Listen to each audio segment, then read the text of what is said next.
much further with my work, and she said Europe represented the ideal point from which to launch their new political spiritual entity, that it was eminently qualified. She quoted a man called Johannes Kanye.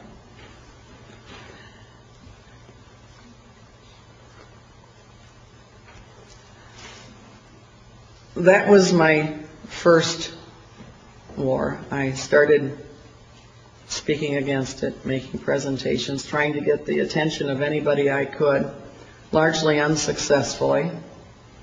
We formed our own little group in Detroit. The priest that was interested had the idea that he could organize talks. He collaborated with my law partner who thought I was spending too much time on it. He was right. And that instead of seminars for each and every client, we could invite people on Saturday afternoons to have coffee and cookies and meet in the library of their particular school. And so we did. We kind of had our own ecumenical group going. We had, you name it, we had Seventh-day Adventists, Baptists, Church of the Nazarene, Catholics, Episcopalians, everybody concerned about what I was showing them evidence-wise. And it stayed at probably about 35 people coming per average. People would come, and the same people would come back every time. And the priest of the parish walked in one day, the senior priest, and he said, "I'm going to have to check this out." And he said, "You talk to them for 5 hours, they sit on the edge of their seats. I talk to them for 20 minutes and they fall asleep."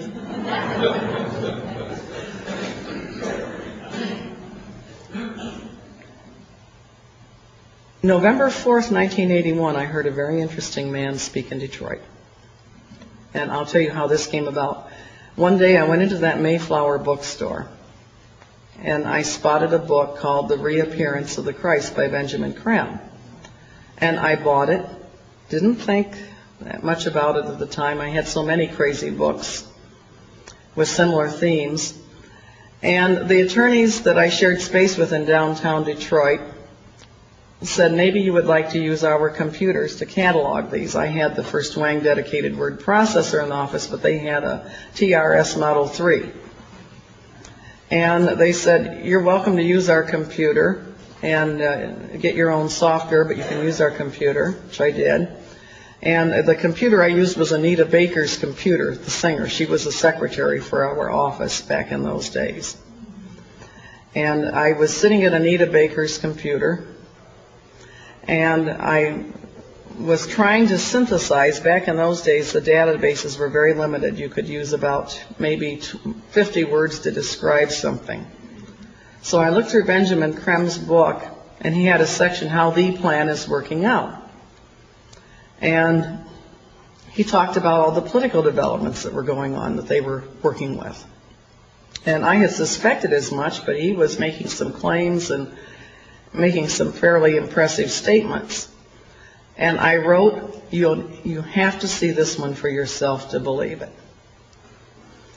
And I carried that book then with me night and day.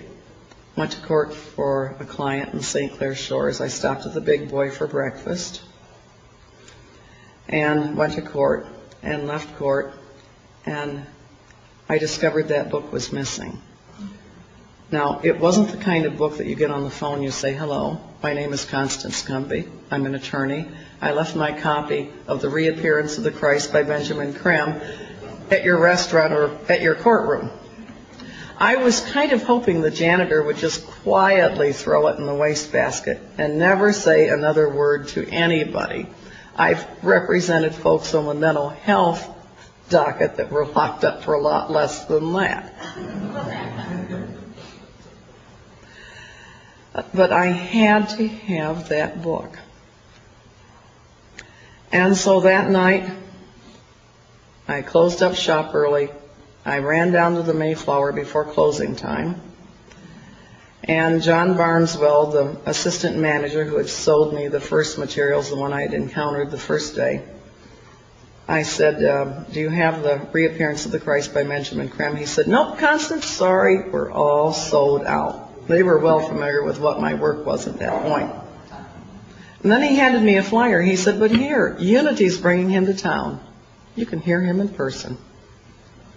And that flyer, the text of it is reproduced in my first book, The Hidden Dangers of the Rainbow, and a true copy is reproduced in the second book of Planned Deception. And I just stared at that thing. I said, this guy's no Christ, that's for sure. But if Unity is trying to pass this on, and they were very politically powerful in Detroit, I said, something's happening. And so I made plans to attend, and I took about 8 Christian spies with me, a couple of big ones. And I didn't want to be alone with that crowd. And it was an interesting evening, to put it mildly. I walked in, there were about 1,300 people in the hall. Hall seat of 1,300, every seat was taken, and there were a lot of people standing besides. And I was stunned at the makeup of the hall. There was a former head of the Detroit Council of Churches who I knew from Detroit political circles. The entire Holistic Health Medical Association was sitting there very attentively, and their publicity director was acting as master of ceremonies for the evening, Dan Butts. And saw lots of prominent people in the crowd, and I saw people that had been friends. I saw a former law partner sitting across the room, and my accountant was in the room.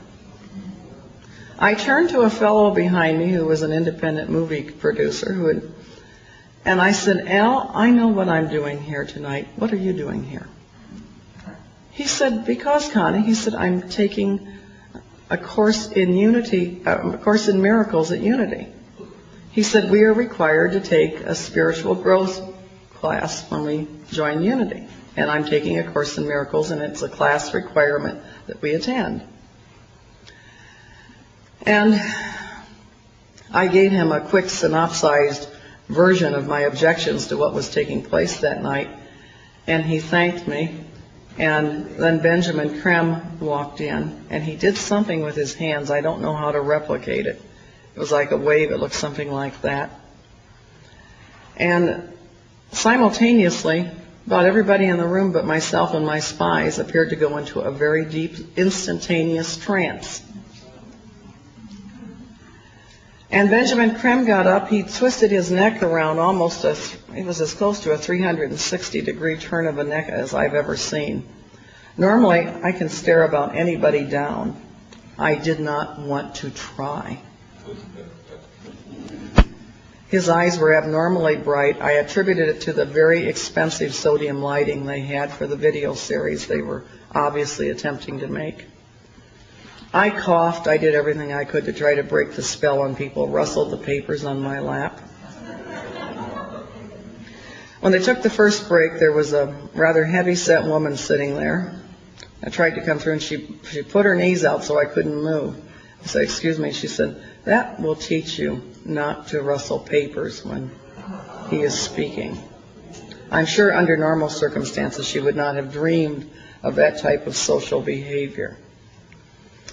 Well, Benjamin Krem had announced that after the break they should regather and they would do a mass recitation of the Great Invocation. This is the prayer by Alice Bailey, from the point of light within the mind of God, may light stream forth, so on and so forth. It literally is a prayer